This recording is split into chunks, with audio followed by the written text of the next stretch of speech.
Assalamualaikum warahmatullahi wabarakatuh. Ketemu lagi sama aku Syeha. Halo teman-teman, makasih banyak sebelumnya yang udah subscribe, yang udah nonton channelku, yang masih tanya-tanya DM Instagram tentang pertemanan aku. Aku senang banget bisa bantu kalian sedikit-sedikit, setidaknya kita bisa berbagi. Oke, sebelumnya aku mau ngucapin maaf banget buat kalian yang menunggu video part 2 nya tentang pertemanan aku sama si Gugur gitu. Jadi ada beberapa trouble yang seharusnya udah bisa diupload tapi dia bilang no, cancel, itu terlalu privacy kalau mau dikasih tahu gitu.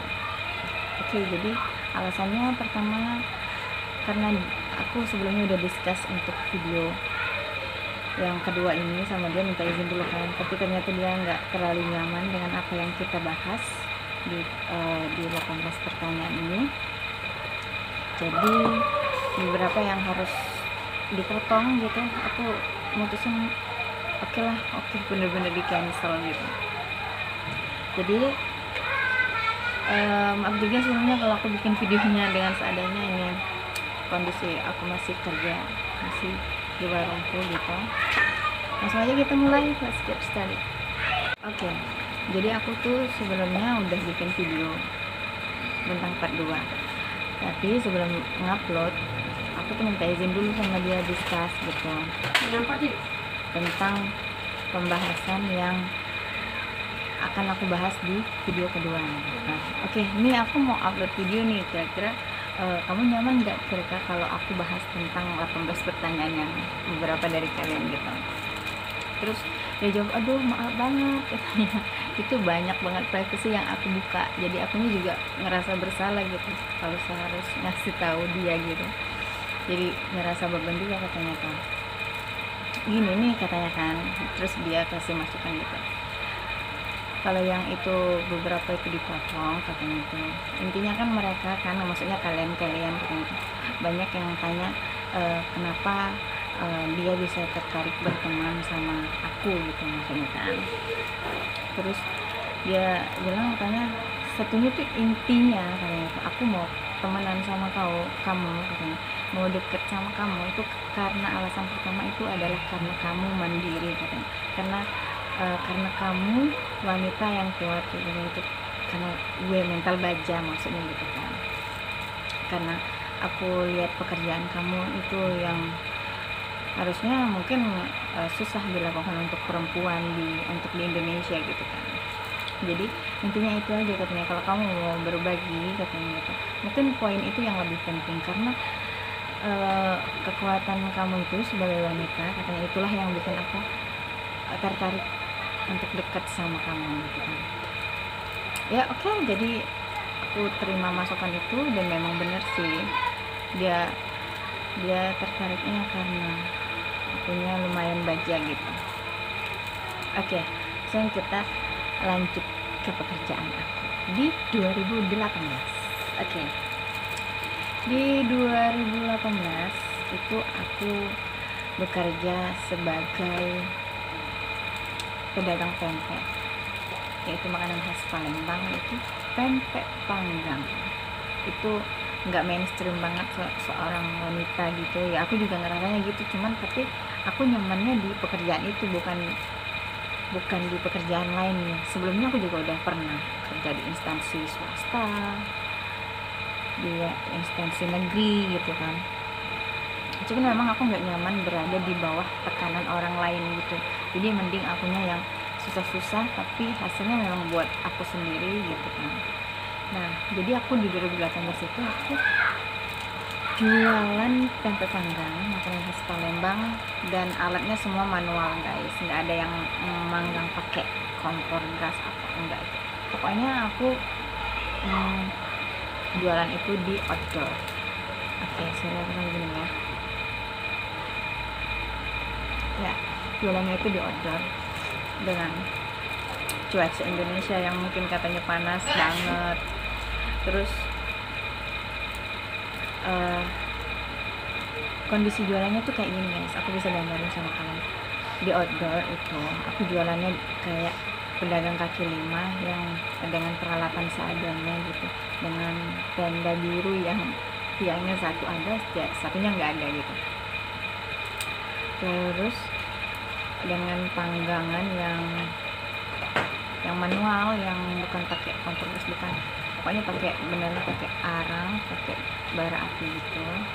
Terus pakai tangan juga ngebaliknya guys. Jadi ini tangan aku udah kebal nih, udah nggak takut lagi sama panas gitu. Dan aku tuh posisinya itu bukan pedagang kaki lima banget, cuman apa ya, kondisinya gitu. Sebenarnya aku tuh sewa tempat bulanan gitu, sama ada kayak ya tempat makan lah gitu, kayak katakan ruko gitu. Cuman karena kondisi yang aku jual itu berdebu, karena pakai manual panggangannya nggak memungkinkan untuk masuk di dalam, jadi aku memutuskan untuk di luar biar nggak ganggu konsumen. Oke. Jadi di 2018 itu aku selalu promo jualanan aku gitu, biar cepet habis, cepet laku gitu kan. Ada sesekali tuh aku upload karena udah hampir sold out, kan aku mau ngasih tahu nih ke seluruh pelanggan aku bahwa ini tinggal sedikit nih, kalau mau beli ya udah beli gitu kan. Udah aku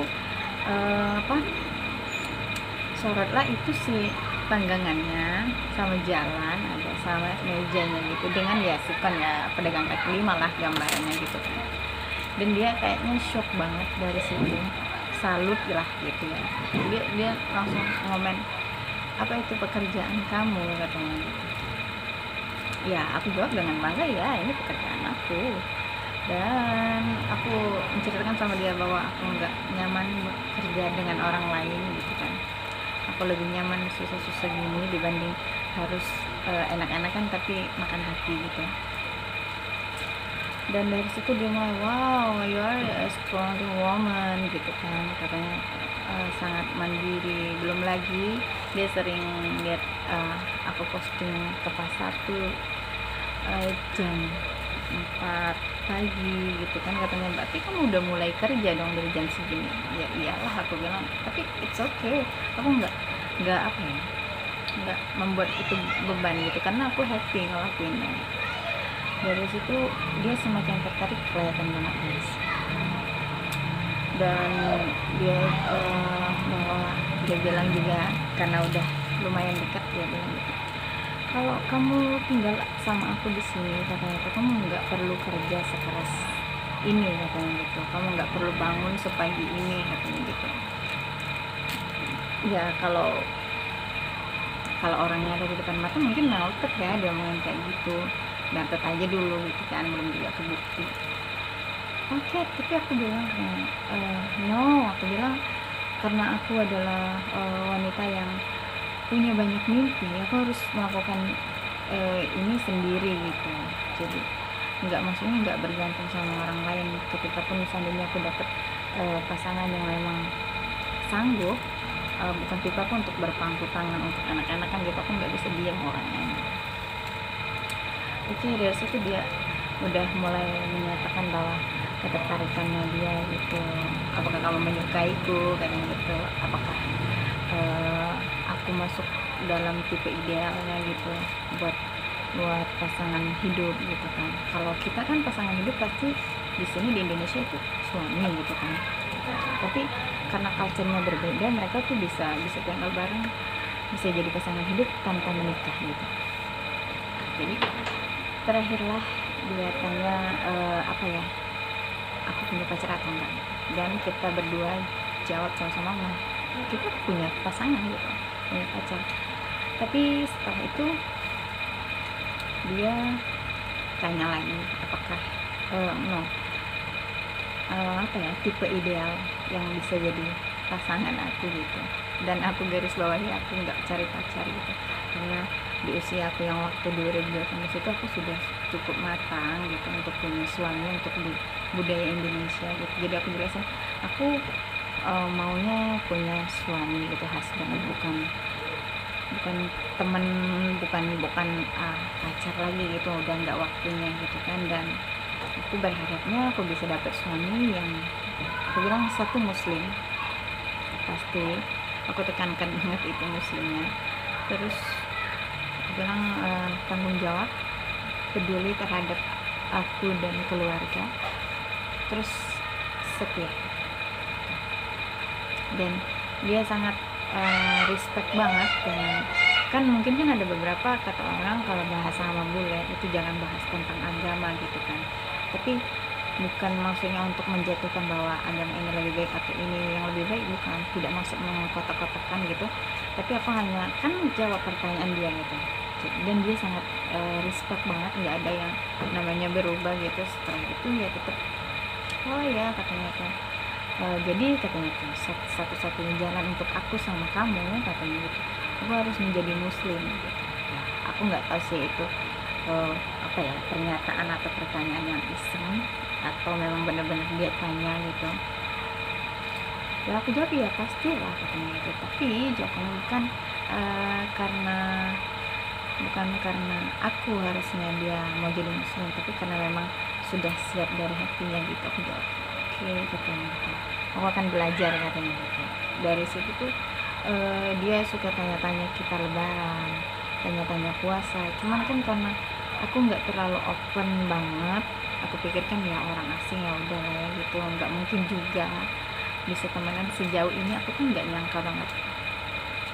Jadi pas itu dia bilang, aku mau dong lihat foto kamu merayain lebaran gimana katanya gitu, terus katanya kamu buat makanan apa aja gitu.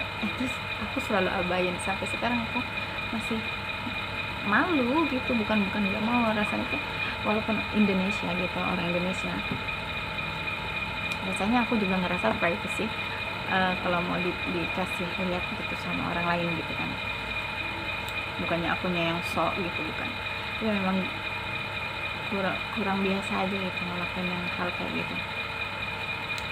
Katanya dia selalu, aku nunggu loh foto dari kamu gitu kan, kalau aku gak suka baca chatnya gitu kan, katanya aku nunggu loh jawaban dari kamu gitu kan, jawaban yang ada chat-chat yang kelewat gitu kan.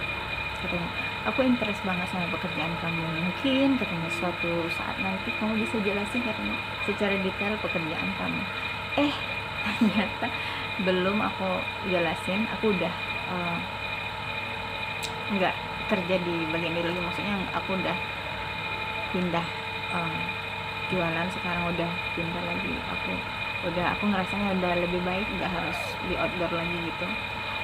Nah sudah semenjak itu pun dia peduli banget, aku ngerasanya dia memang peduli banget, walaupun intensitas kita chat itu mungkin sebulan hanya sekali 2 kali gitu, cuman memang dia tanya tentang progres bisnisku, terus juga tentang hidup gitu kan, maksudnya ya pokoknya peduli lah intinya gitu. Aku nggak tahu dia modus atau enggak, tapi yang jelas setelah dia ngebuktiin yang pedulinya dia sampai ngasih laptop itu, jadi aku ngerasa oke, ini memang kayaknya tulus deh gitu kan.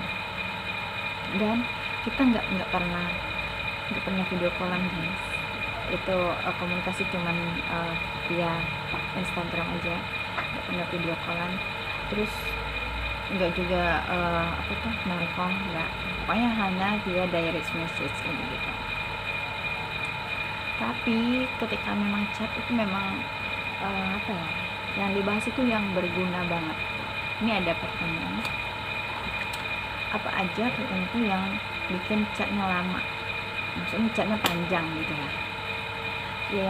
Yang paling menarik itu dibicarakan itu ya tentang pekerjaan gitu, tentang culture kemungkinan. Jadi aku selalu tanya dia bisnisnya gimana gitu kan, ya dia kalau lagi mood dijawab panjang gitu, tapi kebanyakan sih dia yang jawab panjang karena dia udah bahasa Inggrisnya udah mendarah daging, sedangkan aku kan karena simpel karena aku nggak terlalu tahu bahasa Inggris yang baik dan benar gitu, aku takut salah ngomong kan, nanti miskomunikasi gitu.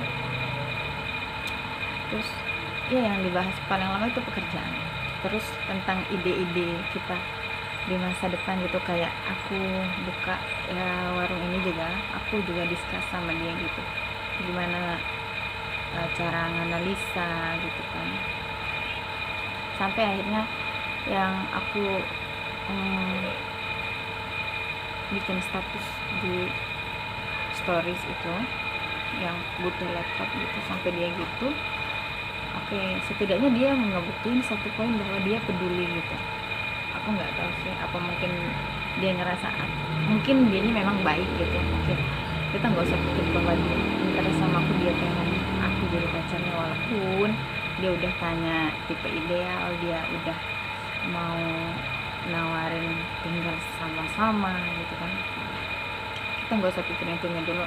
Oke, intinya oke, dia orang baik gitu, intinya gitu aja.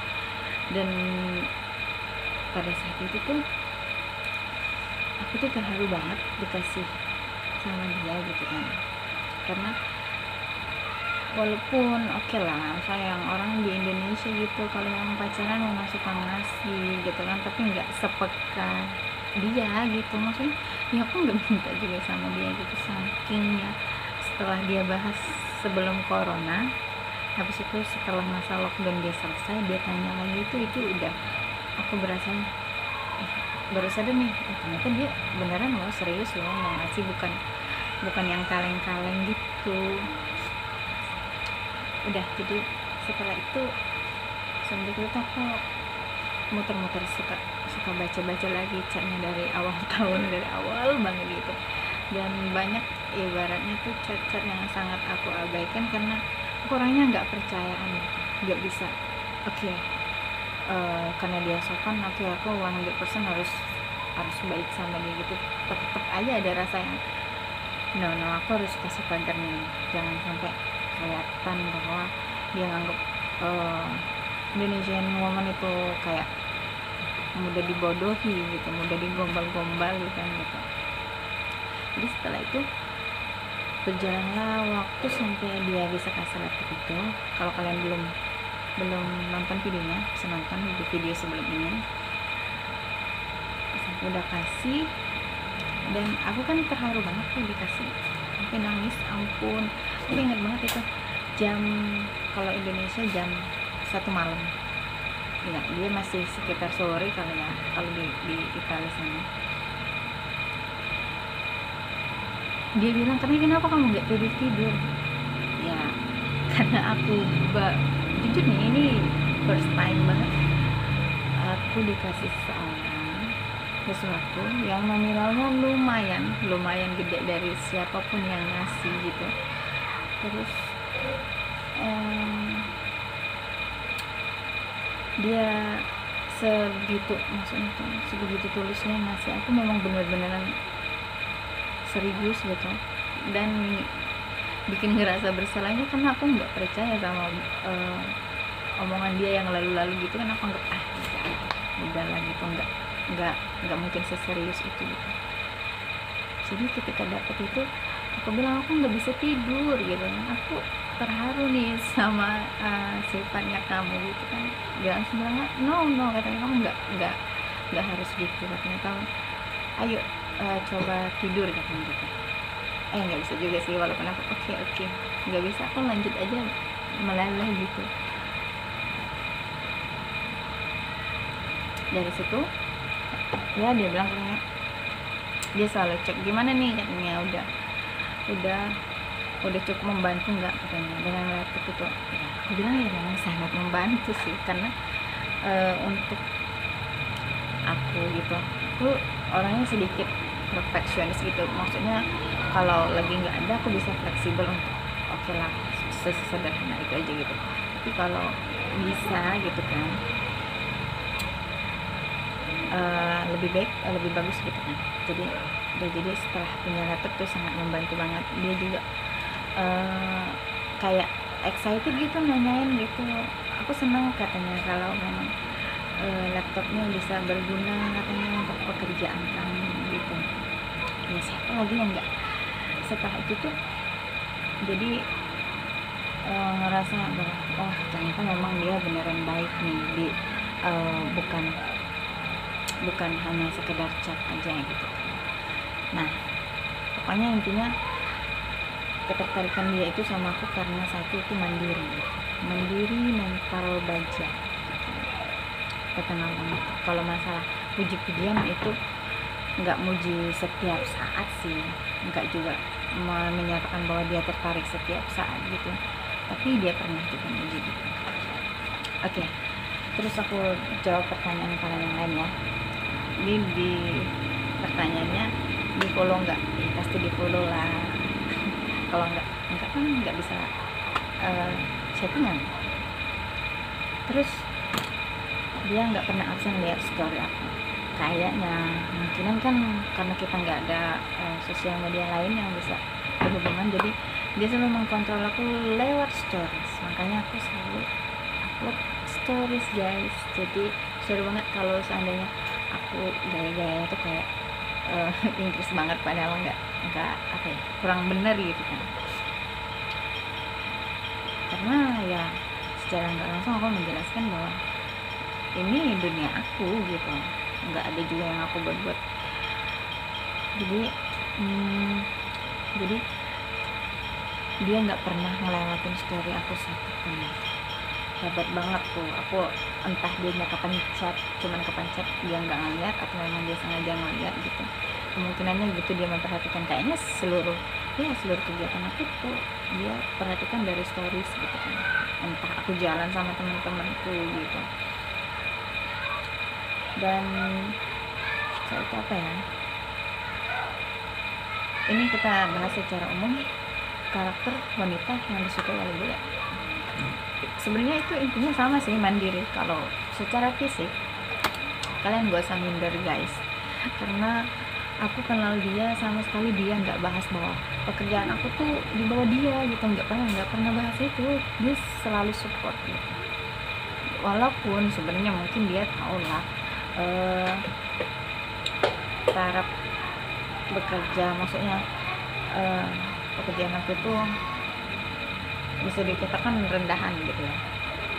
Maksudnya kalau dibanding dia kan pengusaha, kalau aku kan baru merintis banget gitu. Dia nggak sama sekali bahas itu guys. Terus juga kalau masalah kalian di Indonesia itu pernah dibully karena fisik gitu kan, ini nih waktunya nih kalian nunjukin bahwa fisik itu nggak semuanya gitu. Dan mereka di barat diedukasi untuk mencintai seseorang bukan karena status, bukan karena pendidikannya, bukan karena kekayaannya gitu, tapi memang karena pure saling mencintai each other gitu. Jadi buat kalian yang pernah dibully gitu, semangat aja gitu. Yang penting tunjukin bahwa kita wanita yang punya kualitas sekalipun bukan dengan bule gitu kan. Terus yang ditanya fisiknya aku nggak bisa jelasin, yang jelas ya standarnya Italia lah gitu. Pekerjaannya itu entrepreneur, dia pengusaha di bidang material gitu. Terus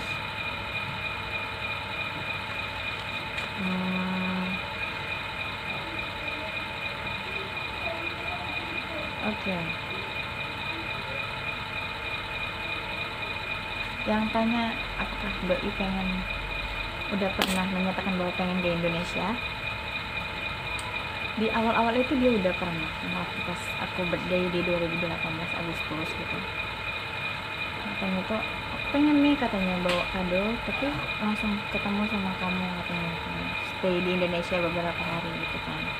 Ya aku bilang lagi-lagi aku nggak percaya pada saat itu. Oke, aku sangat senang hati kalau memang dia memang benar-benar datang kan gitu. Tapi banyak kan nggak percayanya gitu. Itu satu kali. Terus ketika dia kasih laptop dan ya walaupun aku yang menyatakan bahwa aku pengen banget ketemu kamu, ya iyalah siapa lah yang nggak pengen ketemu, karena apa ya, dia tuh penasaran banget aku. Setelah dia kasih itu kan setidaknya dia membuktikan tuh tidak bisa ada di saat dekat, tapi dia bisa bantu ketika jauh pun gitu. Jadi itu aku kan bilang aku semoga kita bisa ketemu, aku bilang gitu kan. Ya dia bilang aku juga pengen ketemu, tapi kayaknya karena dunia sekarang lagi sulit katanya gitu. Terus juga mungkin kendala penerbangan gitu. But insya Allah nanti tolong kalian doain kalau memang ini bisa lanjut gitu. Dia udah pengennya insya Allah kalau selesai corona kita mau ke sana insya Allah. Tapi dia yang nemuin aku sih, nggak mungkin juga aku ke sana kan karena budgetnya guys nggak ada budget guys buat ke sana. Dia sangat ngerti itu, tapi dia nggak pernah merasa dia tinggi katanya gitu. Jadi pas dia kasih laptop aku bilang kalau kita ketemu nih aku mau nih sebisanya aku gitu ngebales kebaikan kamu, traktir makan kayak gitu kan katanya. Iya katanya, tapi aku nggak mengharapkan bahwa uang akan kembali katanya gitu. Seneng gak sih dibilangin gitu. Terus apalagi ya yang bisa dibagi ya,